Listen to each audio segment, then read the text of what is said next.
and welcome to the Encounters course.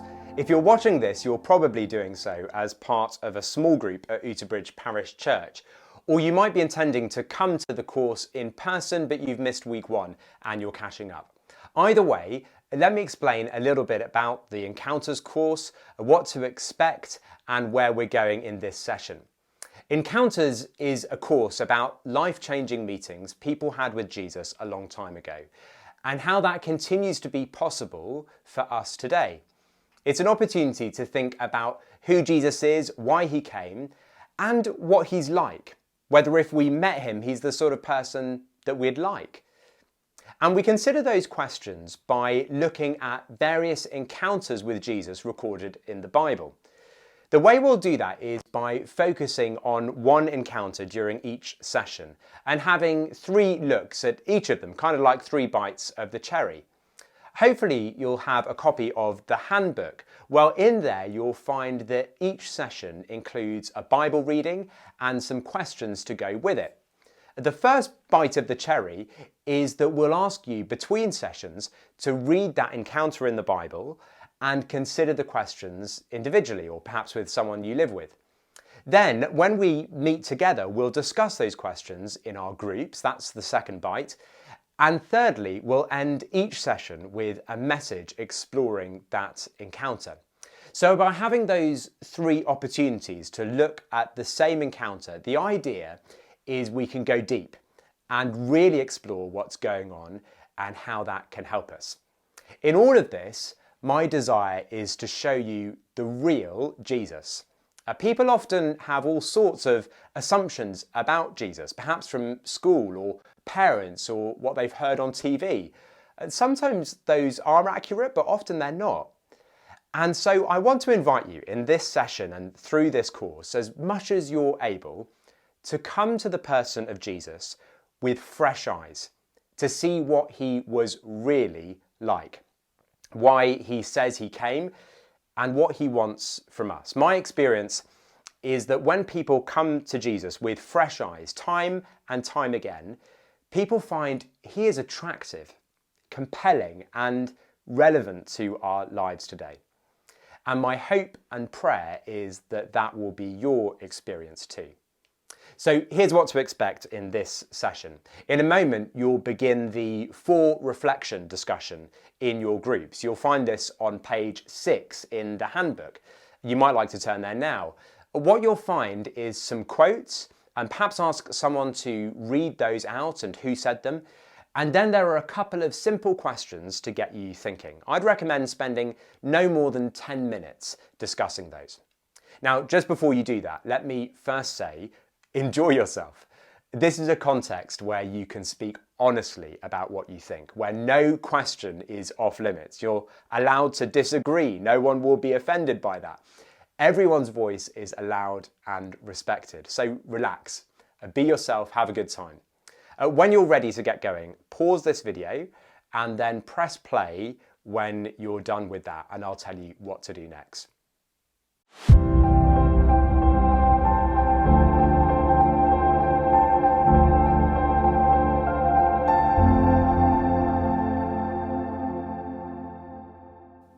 Well, now is the time to look at our first encounter. You'll see on page 7, you're given a Bible passage, Luke chapter 19, verses 1 to 10. Turn that up in your Bibles or on your device. If you haven't got a Bible to hand, BibleGateway.com is a great website, and you can just put the Bible reference in there to get it up. Then someone read that out to the group, and I'd suggest nominating someone to read out and lead you through the questions from page 7 through to page 9. Give yourselves 30 minutes for that. There are 10 questions, so aim at about 3 minutes per question, but you probably won't get through them all, and that is absolutely fine. Don't worry about it. However you get on, in 30 minutes, you might like to set a timer so you don't get carried away. That's the point to press play on this video again to hear the message. But for now, press pause and enjoy getting into this first encounter.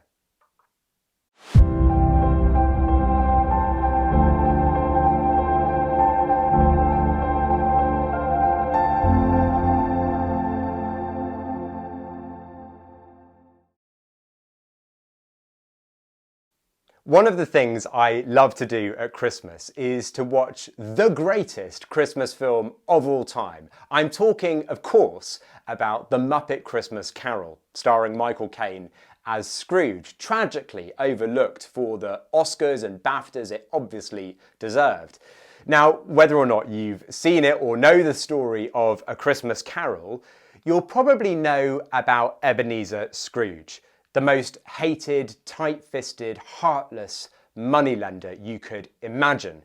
Everyone despises him. Even though they know how cruel he is, people are repeatedly stunned by his lack of compassion and care. He's such a powerful character that it's become part of our language to talk about someone being a bit of a Scrooge. Well, as you may know, in the story, Scrooge goes to bed on Christmas Eve, and during the night, he's visited by 3 ghosts. The ghosts of Christmas past, present, and future. And his encounters with these 3 ghosts profoundly change him. Overnight, he becomes extremely generous and warm and kind towards everyone around him. And people are astonished by the transformation. Now, in the account we've just been looking at in Luke 19, we meet a bit of a Scrooge. But more than a bit of a Scrooge, actually. Zacchaeus was a tight-fisted and hated man. But he had an encounter that radically changed him. If anything, Zacchaeus would have been even more despised than Scrooge. Not only was he a cruel businessman, but he was also a traitor to his nation, his people. Have a look down again at verse 2. It says, "A man was there by the name of Zacchaeus. He was a chief tax collector and was wealthy." Now, as we saw in our groups, the nation of Israel was undergoing the terrible humiliation of being occupied by Rome. It was a major wound to their national pride, and they were suffering from the oppression of the Roman forces. Now, being a Jew and a tax collector meant screwing over your own people and nation in support of an occupying army, and to make it worse, overtaxing to line your own pockets. So understandably, tax collectors were deeply hated. They were Jews, but they had turned against their own people. So their own people had turned against them. They were outcasts and traitors. And Zacchaeus wasn't just a tax collector, he was a chief tax collector. The other major person in this account is, of course, Jesus. Verse 1 says, "Jesus entered Jericho and was passing through." So we've got our 2 characters here, Jesus and Zacchaeus. Jesus was just passing through Jericho. So what would make this encounter take place? We'll have a look down at verse 3. He, that is Zacchaeus, wanted to see who Jesus was, but because he was short, he could not see over the crowd. So he ran ahead and climbed a sycamore fig tree to see him, since Jesus was coming that way. The encounter seems to take place because Zacchaeus has gone looking for Jesus. But then something very surprising happens in verse 5. Well, actually, 3 things happen that are surprising. Look at verse 5. When Jesus reached the spot, he looked up and said to him, "Zacchaeus, come down immediately. I must stay at your house today." 3 surprising things. Firstly, Jesus noticed Zacchaeus. Now that might seem like a small thing, but try to imagine the scene for a moment. Jesus is surrounded by a crowd so thick that Zacchaeus can't see him or get to him. So there's lots going on around Jesus. But for some reason, when Jesus reached that particular spot, he stopped dead in his tracks and looked up. Do you see that in verse 5? It says, when Jesus reached the spot, he looked up. Why did he look up? Normally, when you're surrounded by a bustling crowd, you don't look up, you look around. But Jesus notices Zacchaeus. But the next thing is even more unusual. Secondly, Jesus knew his name. Now that is surprising. So surprising, I guess Zacchaeus might have fallen out of the tree in shock, but that would have made for quite a different story. So thankfully he didn't. How did Jesus know his name? Verse 3 says that he, Zacchaeus, wanted to see who Jesus was. That tells us they had never met before. But somehow, Jesus knows his name. This is looking unusual. Then there's the third surprising thing, which is what Jesus said next. In verse 5, Zacchaeus, come down immediately. I must stay at your house today. I must stay at your house today. Look, those words confirm what we've begun to suspect by this point. This is not a chance encounter. It had looked like Jesus was just passing through, going on his way from A to B. That's what it said in verse 1. Jesus entered Jericho and was passing through. And it seemed like Zacchaeus was the one looking for Jesus. But in reality, Jesus wasn't merely passing through, and it was Jesus who was looking for Zacchaeus, because he had an appointment with him. I must stay at your house today. Jesus wasn't improvising. As he snaked his way through the streets of Jericho, he was heading to a particular spot under a particular tree to meet a man he knew by name for a meeting he needed to have. When Zacchaeus got up that morning, he didn't have a meeting with Jesus in his diary, but Jesus had a meeting with Zacchaeus in his. Still, when the opportunity came, verse 6 says that Zacchaeus came down immediately and welcomed him gladly. The watching crowd, on the other hand, were not so glad.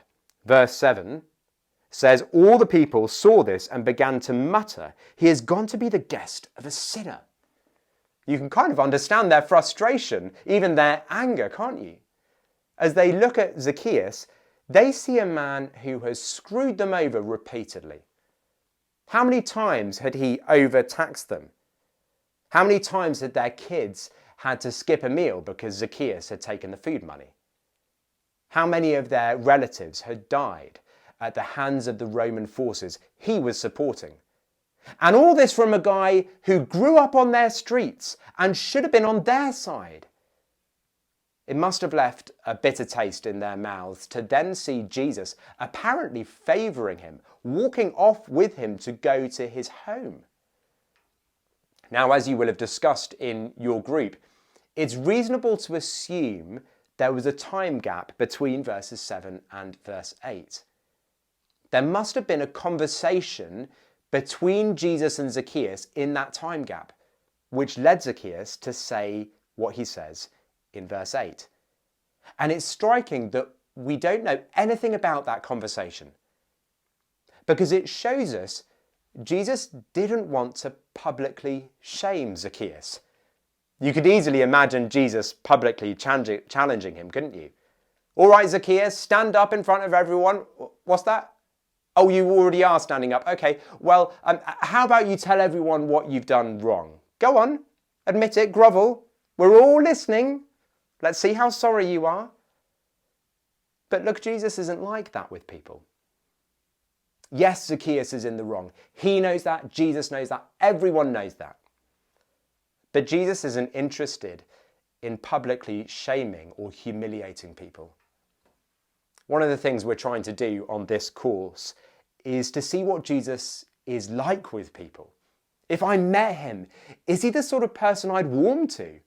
What's he like? And I find this really compelling about Jesus. Even to someone as clearly guilty as a chief tax collector, he's gentle and kind, not aggressive and angry. He doesn't humiliate people. What does he do? He goes to Zacchaeus' home and he speaks to him privately, one-to-one. And while we don't know what he said, we know it must have been dramatic because it changed Zacchaeus' heart. Why do I say that? Well, we know it changed his heart because in verse 8, Zacchaeus doesn't just reluctantly return the money he had stolen. No, he is radically generous. And look down at verse 8. It says, "But Zacchaeus stood up and said to the Lord, 'Look, Lord, here and now I give half of my possessions to the poor. And if I have cheated anybody out of anything, I will pay back 4 times the amount.'" 4 times what he had stolen, plus 50% of his belongings. Do you see? He says, "Look, Lord, here and now I give half of my possessions to the poor." Now, I don't know quite what he was doing as he said that. But in my mind, I have a picture of him with a suitcase of money, like in some mafia film or something like that. And he's pushing it across the table away from him. And then with the 50% left, he's promising to repay people quadruple what he had taken. Makes me wonder whether he'd had much left after that. I don't know. Whatever Jesus said to him, he's been deeply changed at the level of his heart. He had loved money so much, he was willing to betray his own people to get it.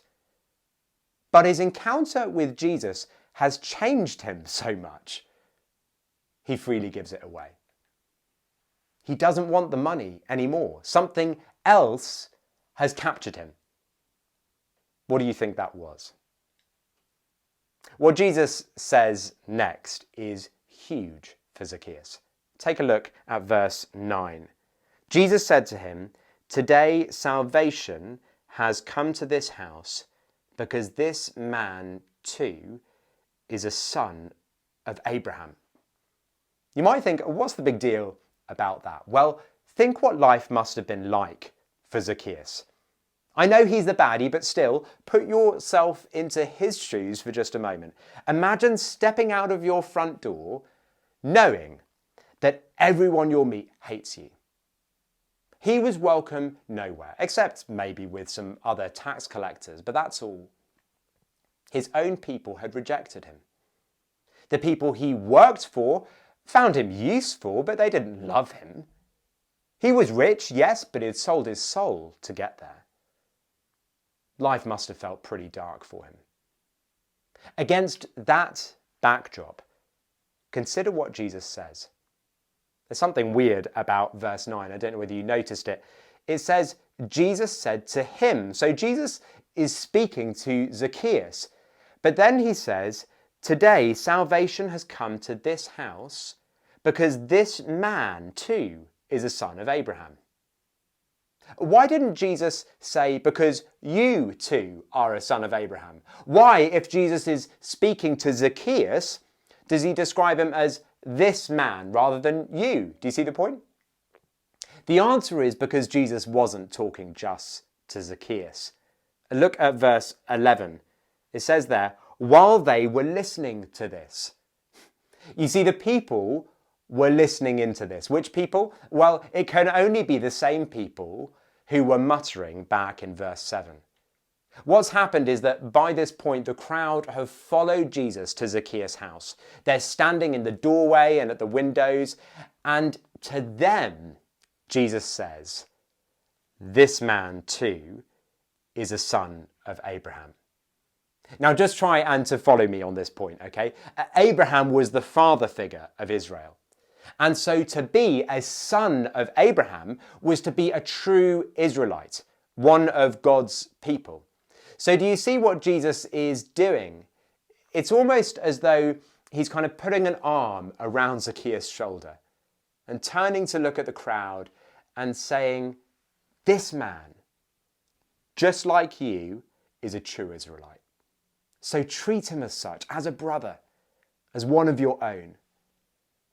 Jesus is saying that because Zacchaeus has been saved and forgiven of all the wrong things he's done with his life, and they were many and everyone knew it, because he's been forgiven, his fellow Jews are to forgive him too and re-include him in their national life. Now, can you just begin to imagine what that must have been like for Zacchaeus?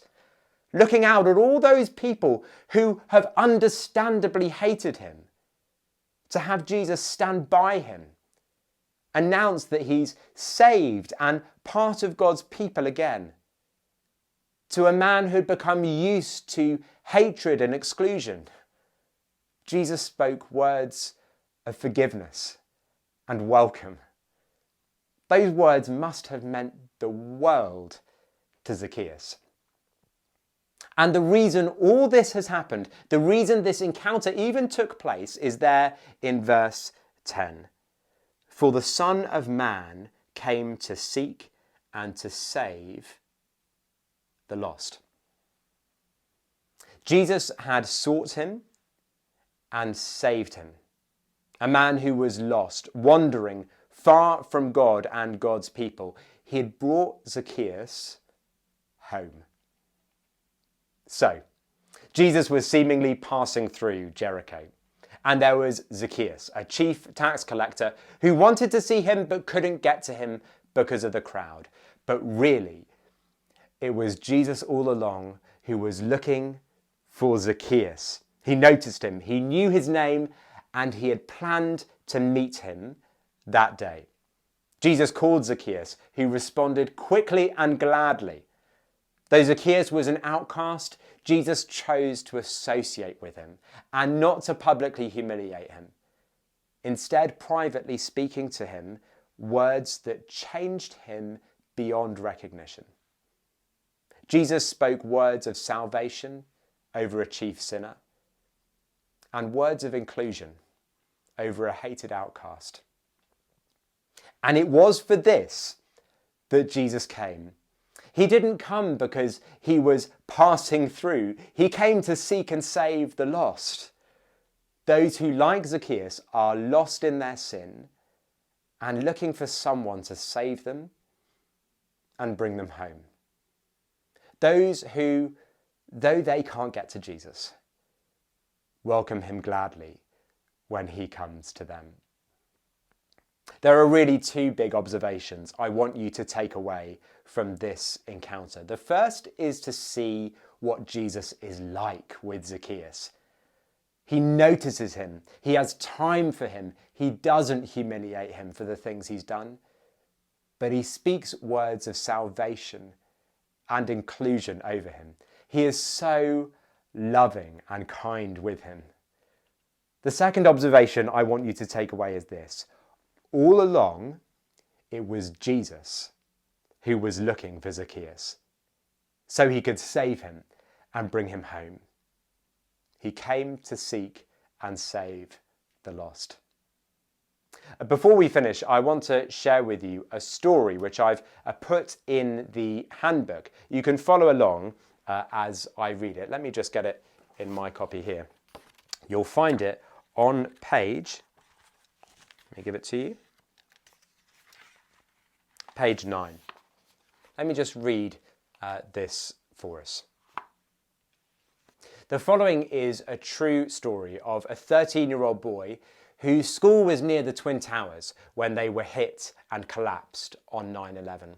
He tells of the gradual realization of what had happened and how they were in danger and needed to evacuate the building, which they did. This is what he says. Finally, we burst out the doors to a gorgeous late summer day. No sign of disaster except for the stream of business people walking up the West Side Highway. I was a speck in a crowd of tens of thousands of people, all of us walking away from the towers and towards something unknown. The Hudson River blinked in the sun at our left. The highway at our right was closed down, and all that we cared about was getting home. None of us knew how long it would take. None of us really cared. I fell away from my friends and began walking alone, looking out at the river, and then a hand landed on top of my head. Someone was palming my head. I panicked for a moment, not knowing who was tall enough to do that, figuring maybe one of the varsity guys was picking on me. And then I turned. It was my dad. The first words out of my mouth were, "I knew you'd come." Because somehow I did. I had known all along that my father would come find me. Out of the 13,000 streaming uptown, out of the 3,200 Stuyvesant kids, I knew I would be found. because he was my dad. That's just how it was. He had talked his way past the police barricades on the West Side Highway in a cab, and when the cab was finally stopped by the cops, he had gotten out and run against the flow of foot traffic. It didn't matter that he was one man running toward the disaster, towards his confused 13-year-old son. It didn't matter that I was just one puny and rattled prepubescent teen in a crowd of thousands. I knew he'd come. And of course he did.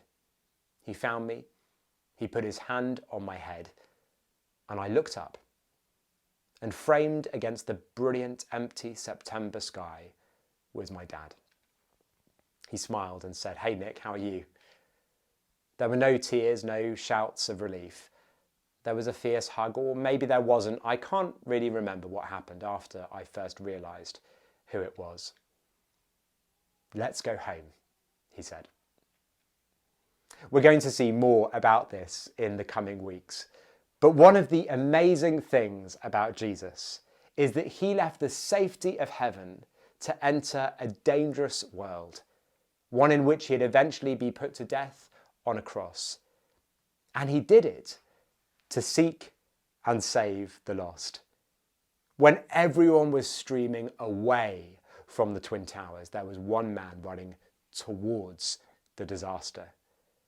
And Jesus was like that. In love, he ran towards the disaster, towards you and me, to seek and save the lost and bring us home. The question I want to leave you with as we end this first session of Encounters is this: have you considered the possibility that Jesus might be searching for you? Even in taking part in this Encounters course, maybe you are in a small group, maybe you were invited to this by a friend or a colleague or a neighbour. Perhaps you saw a flyer at another event. And it seems to you that in one way or another, you're the one who's come to take a look at Jesus. Just like Zacchaeus would have thought as he climbed that tree.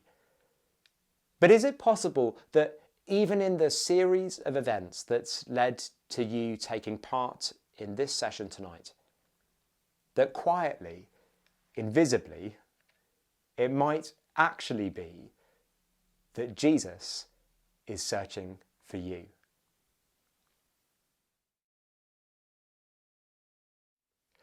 Thank you for taking part in the first session of the Encounters course. I hope you've had a great time. Next time, we're going to be looking at Jesus' encounter with a Samaritan woman, someone who was divided from him by just about every cultural, social, religious barrier you could think of, and how what Jesus said to her turned her world upside down. So join us for that. Between now and then, let me encourage you to look at that encounter and the questions that go with it on pages 13 to 15 of your handbook.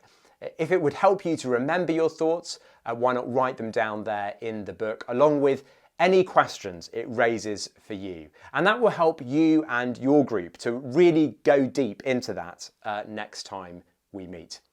Anyway, for now, bye, and thanks again for taking part.